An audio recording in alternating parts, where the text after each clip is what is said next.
ANC Secretary-General Ace Magashule says he has evidence that law enforcement agencies are being used to fight battles within the ANC.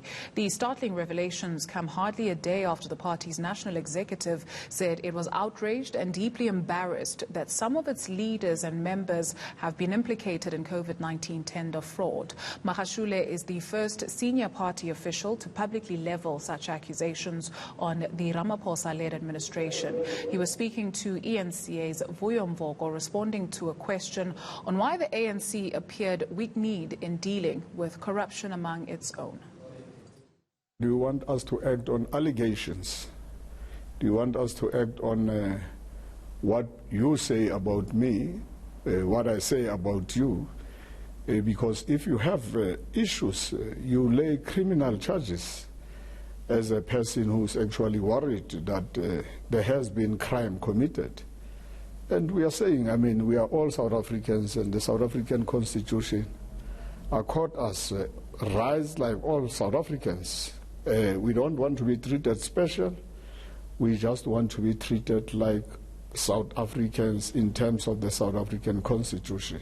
Well, one would argue that you can't really expect to be treated the same way ordinary people are treated, because you, in your capacity as a Secretary-General of the ANC, run this big, huge NGO that deploys people to government, that decides what should or shouldn't happen.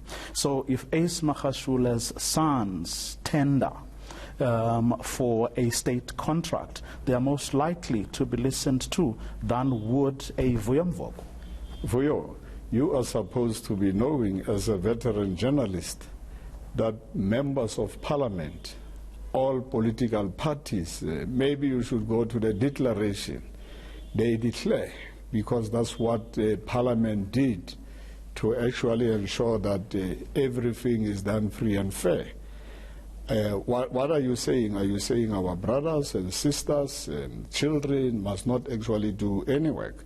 The South African reality is that people's proximity to the ANC puts them ahead of the rest of South Africans. There are more than 1.45 million members of the ANC.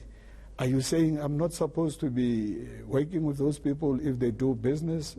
Anybody in South Africa is allowed to participate in the economic activities in terms of the Constitution. I've read it several times. We are just saying, please act, law enforcement agencies, but don't be pushed, don't be influenced, don't use state organs for political reasons, as it has happened in the past, and we still see it happening. You're seeing that happening now? We still see it happening. Where? It's another matter for another day. We still see state organs being used. We still see people being approached to fabricate stories about many of us.